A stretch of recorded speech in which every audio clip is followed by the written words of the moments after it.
আমি তো ভাই আশ্চর্য হয়ে গেলাম যে লোকটা আমাদের পাড়ায় কিছুদিন আগে রামনবমীতে রাম পুজো করবে বলে পাড়ায় পাড়ায় ঘুরে ঘুরে চাঁদা তুলেছিল সবার বাড়ি বাড়ি গিয়ে, যে চাঁদা চাঁদা দাও, রাম পুজো হবে বলে। আর রামনবমী একটা আলাদা জোর আছে, পুজো করতে হবে, কি তোমরা কোন কোন দল কি দল এইসব বলে।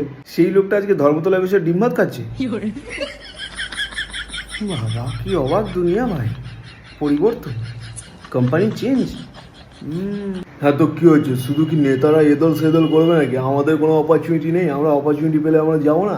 এই কোম্পানি সেই কোম্পানি করে তো স্যালারিটা বাড়ে, নাহলে কি একই কোম্পানিতে থাকলে কি স্যালারি বাড়বে? তুমিও তো একটা চাকরি বাকরি করো, তুমি তো জানো এই জিনিসটা কীভাবে হয়। পুরোনো এমপ্লয়ীদের কেউ পাত্তা দেয় না, স্যালারি দেয় না, কিছু না। নতুন যত আসবে তাদেরকে নিয়ে একটু নাটক হবে, তাদেরকে ভালো ভালো স্যালারি ফ্যালারি দেবে, ইনকামের একটা অপরচুনিটি হবে। তুমি তো জানো এটা ভালো হবে, তাহলে তুমি ভাই কেন বলছো এসব? আমাদেরকেও তো করে খেতে হয়, আমরা না হয় চাকরি বাকরি করি না, কিন্তু আমরা এই যে দাঁড়াই বাড়ি করি, আমাদেরকে তো খেটে খেতে হয় বলো। আমাদের এটাও তো আমাদের খাটনি, এটা কষ্ট না? তাহলে আমরা কেন করবো না? যে